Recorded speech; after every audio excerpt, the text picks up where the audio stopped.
Hello and welcome to Walk and Talk. The date on the alien calendar is 3/141/23 T2. And the date on the Gregorian calendar is Sunday, September 17th, 2023. Today I would like to talk about the sinusoidal happiness function. So I'll go through a complete history of the sinusoidal happiness function in chronological order because it's just the easiest to keep track of. So it goes kind of like this. Let's start with like an early childhood story. This is what I originally thought to start with. My first memory is a memory where I was in my house that my mom owned when I was born to when I was 11 months old, which time we moved to North Carolina. This was in Memphis, Tennessee, and the layout of the memory, or the layout of the house in the memory, indicates that it was this house. So it was definitely below 11 months old. I crawled out from behind the staircase and looked into the kitchen, and I saw my dog Chachka eating his food, and Chachka looked at me and stopped eating his food. So I thought, did I prevent Chachka from eating his food? So I tried to crawl back behind the staircase and get him to eat his food more. And he didn't continue eating his food, I think. I don't remember. But I asked my grandma about this. She said that some little dogs, like Chachka, who is a Lhasa Apso, will not eat if you are watching them. And so I thought, so this actually became one of my first guilts, as well as my first memory. My life is really, for the most part, built around guilt. The second layer of my life is in trying to do something different rather than something opposite. Trying to do something unique instead of something opposite to what I'm not supposed to do. We've talked about this too much in other videos. But even though I do something different and not opposite, my mood is always opposite. So fast forward to I'm like 10 or 11 years old. It's 2006 and 2007, and specifically the summer of 2007. In the summer of 2007, when I was 11 and a half, pretty much, or almost 11 and or actually 11 and a quarter to 11 and a half, I would run away from all sorts of summer camps. And I decided to make sort of rules about where I could go. So I noticed that if I had a high expectation of the camp, I would melt down immediately because I would notice that things were not meeting that expectation.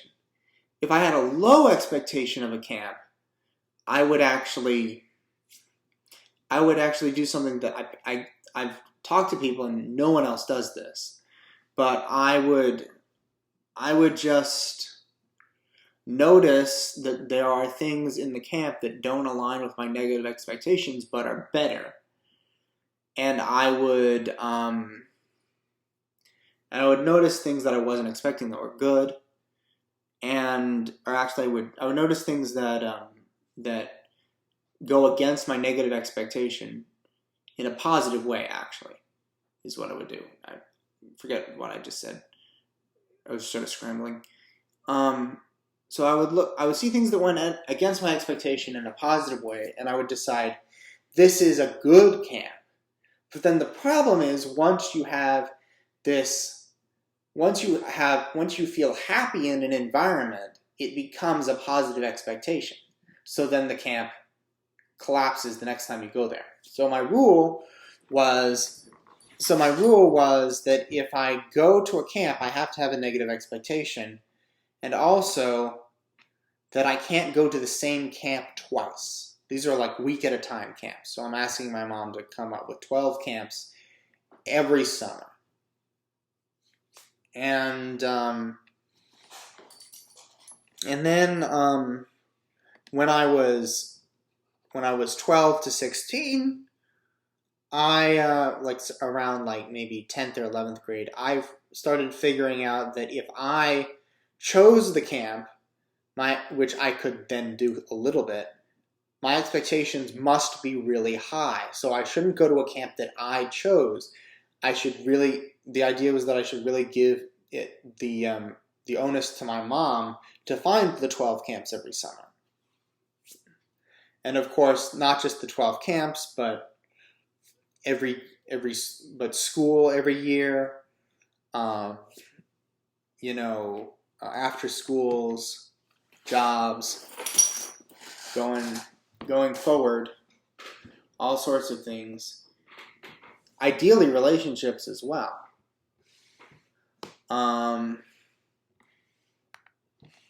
I remember, though, when I turned in 11th grade, I got to 11th grade, and I noticed one thing, and I had a meltdown, and I left school I had a meltdown, and I got suspended from school for a week in spring of 11th grade. And what I started to notice was that each meltdown, I wrote a book. I wrote a book called Danny, and in the last part, Danny was about like all of my like problems that I had, and then the last part I was just trying to solve them and trying to scientifically write them out. So I wrote out the history of a meltdown, or the way that each meltdown played out, and how it goes from an expectation to a promise to a trigger. For example, I had an expectation that my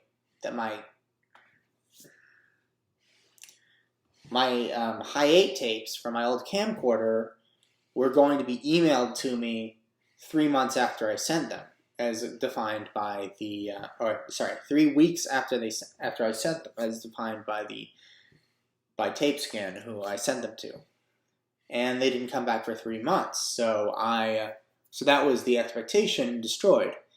Then I promised myself, my classes are terrible. I don't like English because I'm always asked to redo things. I don't like math is okay, I guess, but I said I like I said what I really will like is history. So, sorry, no, not history. I said what I really will like is theater. So I went to theater, and they were, and it looked like I was supposed to have my lines memorized, but I didn't. And I was going to ask if I needed my lines memorized, and that was the promise. The promise was the theater would be good. And then the trigger was that when I asked where my lines would be, I asked if I needed to have my lines memorized yet. They all went, shh, like everyone in the class. And then I melted down, swung a chair, left the room, ran upstairs, ran out of the building. And that's how I got suspended. But every camp meltdown seemed to have this pattern. So then eventually, when I was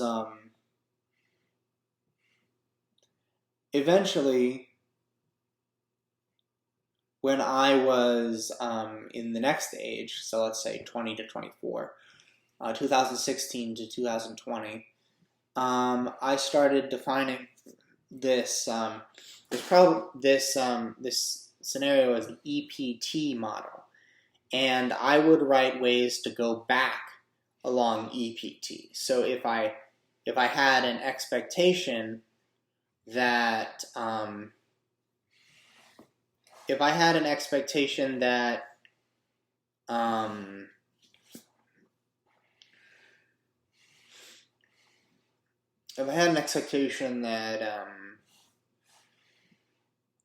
things would be, or if I had an expectation that I was going to get to plant a tree for, let's say, Tu B'Shvat, and then my promise was going, and I could see that expectation coming, and thinking, I might not get to plant this tree for Tu B'Shvat, and I would say, and naturally my inclination might be, I'm going to promise myself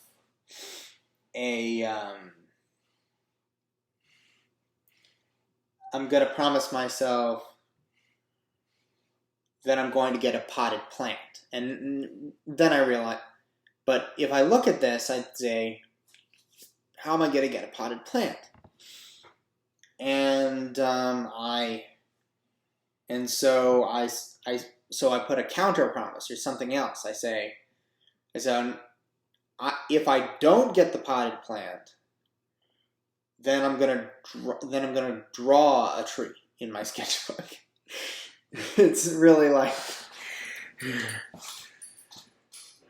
and then I get there and I either get the potted plant or I draw a tree in my sketchbook. Instead of going to the promise that I'm going to get a potted plant, to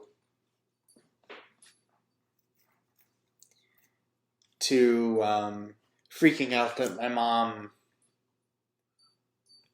is driving me somewhere that I didn't know about, freaking out that my mom had plans for me the day that I was going to do that,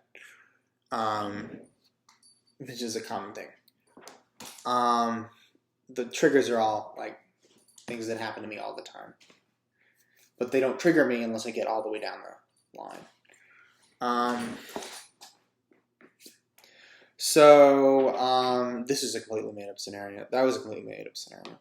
But the next thing I discovered was also in 5//20 to 24.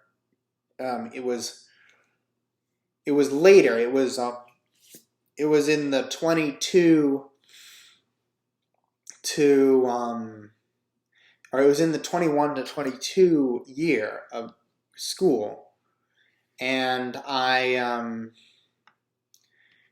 drew a I wrote down all the camps and the term being the expected time that you're supposed to be there. So like a term of a camp is a week, a term of school is a semester, a term of I didn't figure out what the term for home was until much later.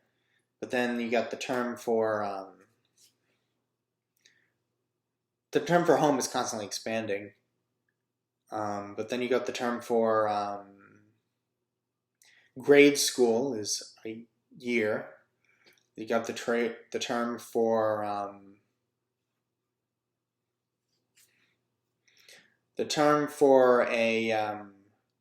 an after school during high school might have been a semester as well. And so you got so I wrote the meltdowns per term, whether there was a meltdown each term of the camp, for several camps, lined up the terms, wrote the amount of camps that had a meltdown in each term, and then found the pattern was kind of a shape like this. It was like a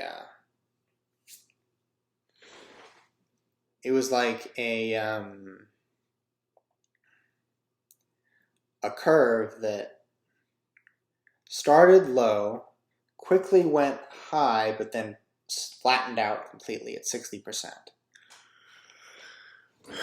It was up to 60% by the fourth term, and then at the very last moment, the last year of that age, at the last 2 years of that age, like really 2022, or sorry, really 22 to 23, or 2020, or actually 2018 to 2019, and also in 2019 to 2020, I started to develop this idea that this was caused by the EPT being,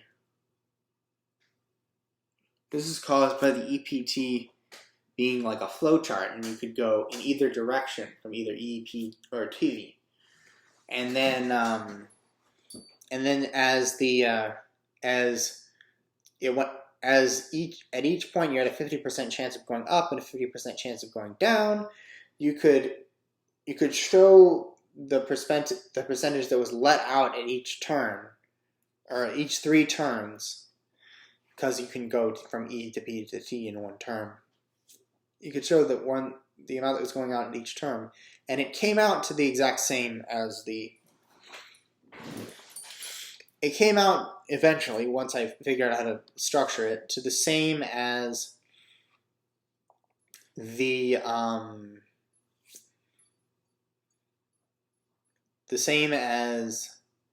EPT, the same as the Kant parable probabilities,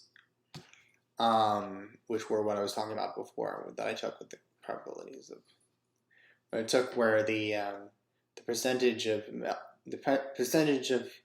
camps in each term that ended up in a meltdown was recorded. So this, however, does not really explain the sinusoidal happiness function.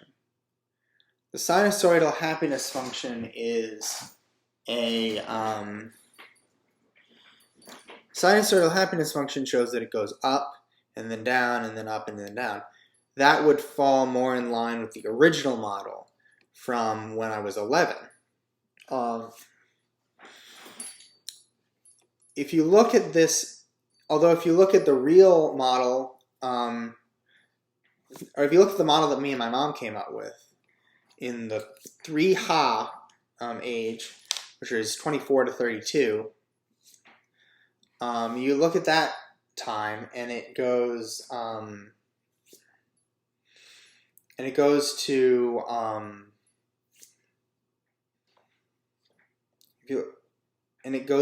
sort of a 3-semester model. So there's spring, summer, fall. And so in the spring of an odd-numbered year, my spirits are high. I go and I take on a lot more. I take on more after schools, or I take on more classes in college. And then in the summer, I realize I failed most of my classes, or actually no, I did very poorly in my classes in the spring because I didn't have enough time to do all the homework, seeing as I took so much. So I don't take on any camps in the summer. And then I take on and then I'm like, oh, this summer I've done so much. I've biked all over town. I wrote a book because I didn't have any. I probably wrote a book because it didn't have any.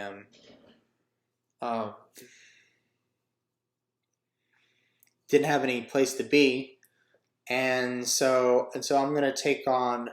So I bet I can take on more. So I take on more in the fall. The fall does not.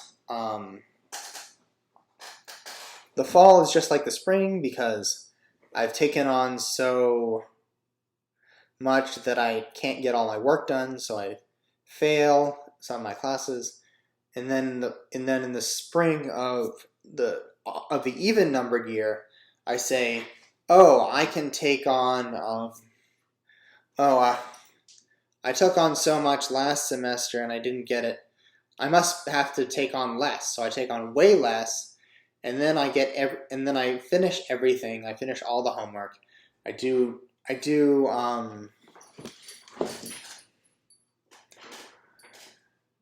I get A's, so I go in and then so I go into this summer. The summer's bad because I take on too much, and then the fall is good because I take on too little, and then next thing you know it, I'm in an odd numbered year again, and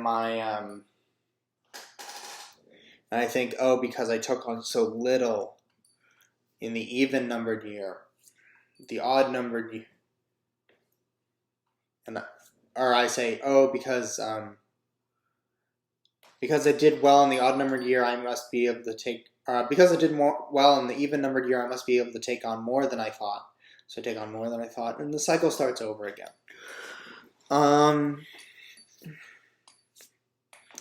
Now, maybe if you go back to, this is sort of parallel, but it doesn't really make sense with the things at the time. When I was 21 in the fall, I also came out with the sinusoidal happiness function. I came out with the idea of that's when I first came up with the sinusoidal happiness function. I came up with the idea that it was up one year, down the next year, and then because I was thinking about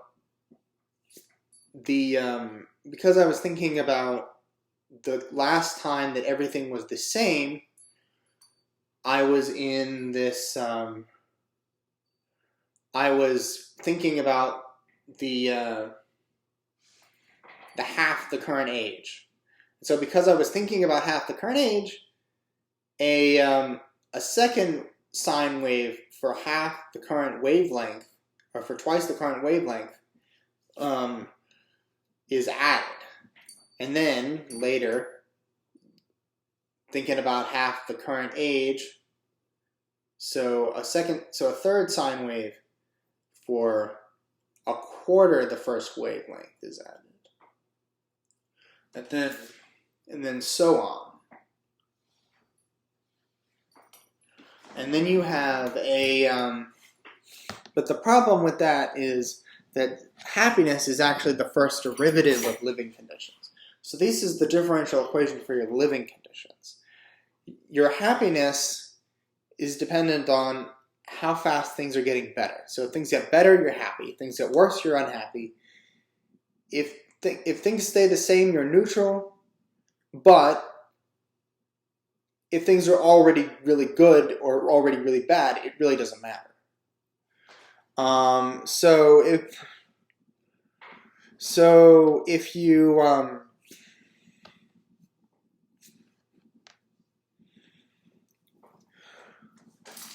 it doesn't matter if things are already really good or really bad. So you have the you have this so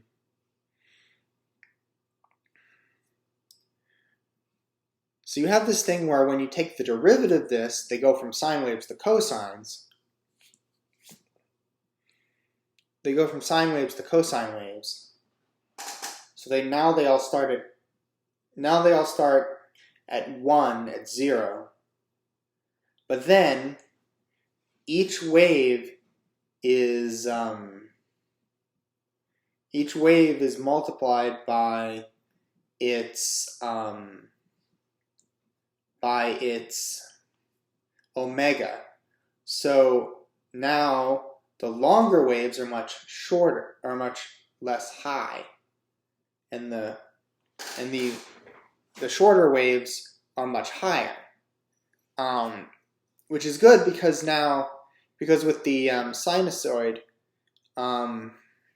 if all of the waves were 1, it would be infinitely high.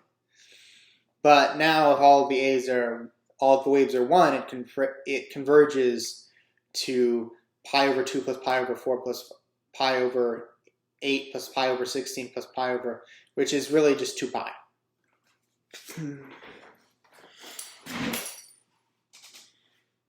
So, yeah.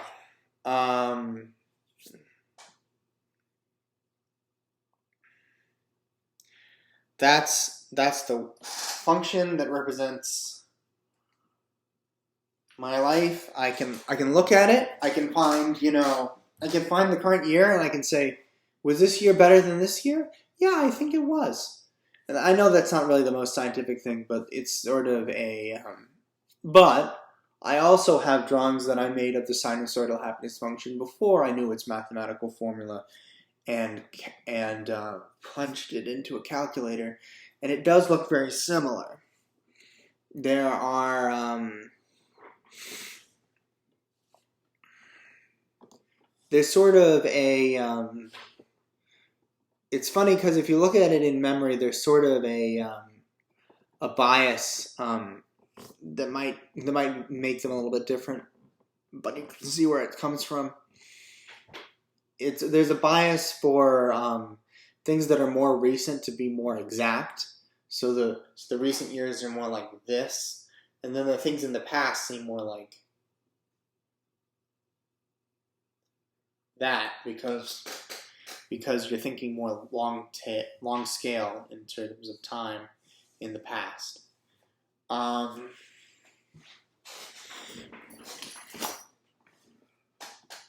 So this is so my interesting thought that led me to make this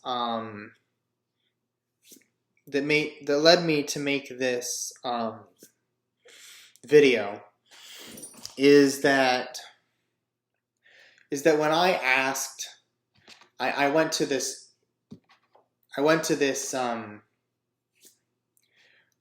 autism group recently, and they talked about positive thinking, and I said positive thinking is terrible. Positive thinking leads to meltdowns.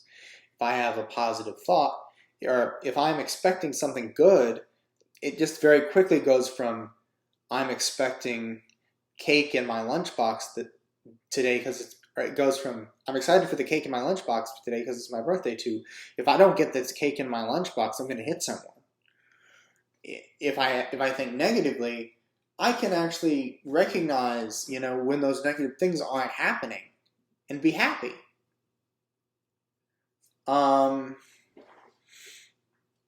That's a and they said that's not how it works. They said that's how it works for me.